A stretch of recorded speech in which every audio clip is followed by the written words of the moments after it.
Thank you. Thank you very much, Jonathan, for such introduction. I think after that introduction, I can just go home. Good morning, one and all. I'm delighted to be here. Thank you, Professor Boaz Ganor, the founder and the director of the Counter-Terrorism Institute. And truly, I salute you for that consistency and for having continued your work with this institute, because its work is so important. And I think that for so many years, we're talking about decades, in fact, it's become not only a challenge for the state of Israel, but of the entire free world. And when I look at Israel in hindsight, it is so sadly experienced in our counterterrorism. And we're talking about the attacks of gangs of terrorists and guerrilla fighters, even before the inception. We call them the Fedayeen, that came out of the neighboring Arab countries, attacking people close to the border, and attacks before the inception even of the state of Israel. And then after that, the Palestinian and the Palestinian guerrilla attacks in the 70s and the 80s, and hijacking of planes, and Palestinian Iranian terror, even before and after the Oslo Accords. We talk about the suicide attacks, the Al-Aqsa Intifada, and the rockets that were shot that were then used by the Hezbollah from Lebanon, and the Hamas in the Gaza, and then the lone wolf ones, and the actual running over of people, bulldozing them like that.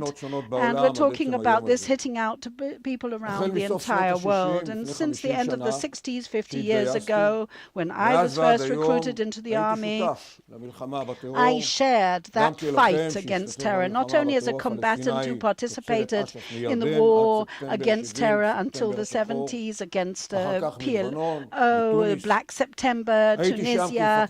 I was there actually as the commander of Judea and Samaria, if we're talking about the first Intifada in counterterrorism, and then actually grappling with it during the Pillar of Defense campaign. And I was there as a Minister of Defense with the tunnels and then Protective Edge and the lone wolf lone wolf terror attacks as well. And I wrote books, one of them that was published just 2 weeks ago, and hopefully it will be translated into English as well. And yes, I went into detail about my own personal experience with counterterrorism, tactical, operative, and strategic issues. And if we're talking about those issues, and it is well known nowadays as well, if we're talking about the various efforts that were exerted and made, if there are any comments that I have, they're mostly to our politicians. Those are the only ones from within, that they perhaps chat too much and they are too belligerent with upmanship. And I believe, as Roosevelt did, that you have to hold a very heavy stick in your hand. So if we're talking about over the last 24 hours, those who are actually, if we're talking about the threatening of what is happening in Iran, and I think that those expressions and the way people actually talk, I think are definitely yes, and the various activities that have been carried out over the last 24 hours. And I think that if you want to shoot, don't talk. And I think that that is exactly to the point nowadays as well, with even taking responsibility or being accountable for various things that Israel does, which are correct. So from this very important podium, I would like to actually focus on a strategic, legal, political, and international level about the lessons that are to be learned. Well, the first lesson I'd like to talk about is, can one actually win over terror? I think it's not legitimate. The answer is that yes, it has to be. It's incumbent upon us to do so. Never surrender to terror. It's very difficult sometimes for the politicians, but it is an iron rule that has been proven in our history as the rule to adopt. And the state of Israel has always adopted this, even if we're talking about bargaining situations in Ma'alot, in Kiryat Shmona, Misgav Am, Antebe. There's no bargaining chip here. It's not not worthwhile trying that. And when we did surrender, we paid a very, very heavy price. If we're talking about Gilad Shalit or Jibril, it suddenly made the bargaining chips well worthwhile. And we don't believe in that, and we know there should be no negotiating. And that is the way things have been perceived by our enemies in the Oslo Accords or in the disengagement. Terror prevailed. So if we're talking about the Hamas terrorists in Protective Edge, for example, they never surrendered to any of those 7 demands of the Hamas for a ceasefire, even if it went on for 51 days. And the result was nearly 4 years of lull on their part, not even the shooting of one bullet. We're talking about deterrence and definitely restraint till this very day. So I think that when people speak about in sort of denigrating things about the incendiary devices that are sent over, believe me, someone who actually has violated sovereignty and gone over the red line, then you have to pay a very heavy price. And now let us go to see what happens in the international sort of system. One has to agree that terror is terror is terror. There is no good, positive terror or bad terror. The fact the international system does discriminate between these in a subjective way of the international constituents then allows this to perpetuate. The international interest must be to maintain world order, which defines sovereign countries' right to defend themselves. And the tolerance, for example, that the international various countries tolerate Iran's regime, that actually not only do they activate and operate terror, but they actually release, they are subversive against other regimes in the region, like Saudi Arabia, and they continue. The international system continues instead of actually allowing them and stopping them with that. This regime is not only arming and funding the Hezbollah in Lebanon and the Hamas all over, especially in the Gaza Strip, the Houthis in Yemen, for example, that have overtaken literally Sana'a in the capital city, and we're talking about in the Emirates as well during the Obama, and they've attacked other places as well. If we're talking about a frigate, an American frigate, 3 times the use of Mason, and of course it was a very sort of low-key response to that. But they are assisting the terror in the neighboring Arab countries. We're talking about 24/7 terror. And then you ask yourselves, how in these conditions do the European countries do not join the sanctions that the Americans are imposing? Because of proliferation of ammunition and terror, how come the United Union is still hesitating and vacillating about this, while even the Gulf states have decided as a resolution unanimously that they have to fight against it?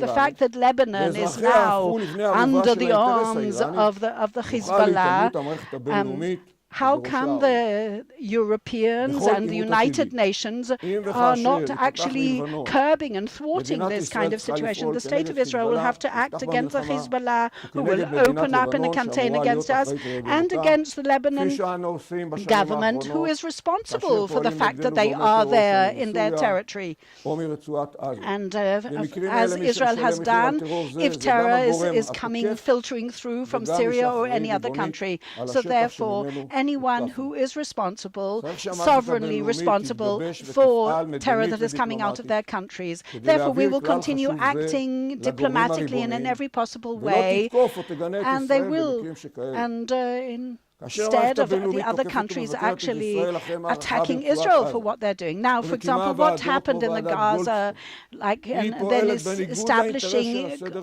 the Goldstone Committee and others, instead of actually counter-terrorism doing things, they create various inquiry committees. They, instead of coming, say that the Jihad Islam and the Hezbollah are shooting against Israeli civilians, using them as human machines, sanctions and actually attacking us in every possible arena and theater. That is a violation of world order, and that is a tailwind to terror. So when the Iranian regime used civilian flights in order to smuggle through arms and weaponry, as was actually reported on the news, this is not news for us, this is old news for us. And using, for example, the diplomatic even mail for that in Argentina, in Europe and Asia, it's not always against us, by the way. It could be against a convention against the Iranian regime in France. It goes through this diplomatic mail. The international arena is not actually mobilizing itself against it. They should be isolating Iran, both economically and in any possible way, and condemning what they are doing.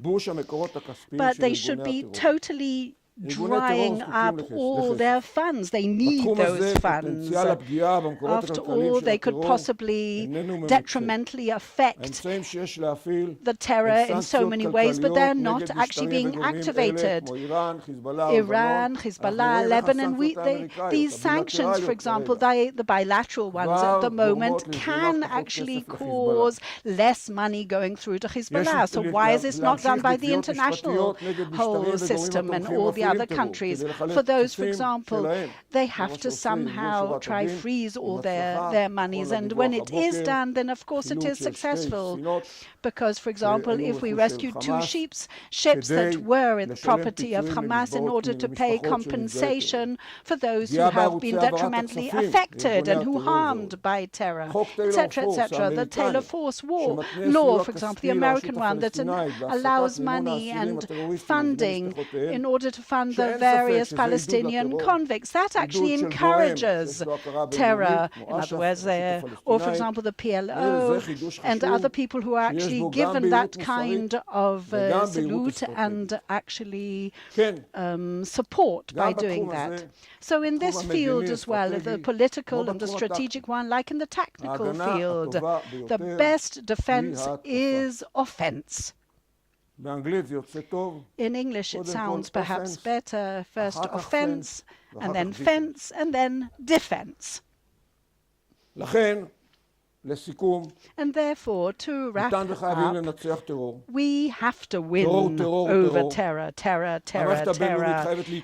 international theater has to participate, collaborate, and coordinate their economic and all political steps, and not only in security measures, in order to eradicate terror. We need that international collaborate for those who are actually fighting against terror, wherever it may be, especially after 9/11. Some of it does not suffice. It has to be in the field of cyber and in operations and performance and in every possible way. We have no alternative, but we must win over terror. We must prevail.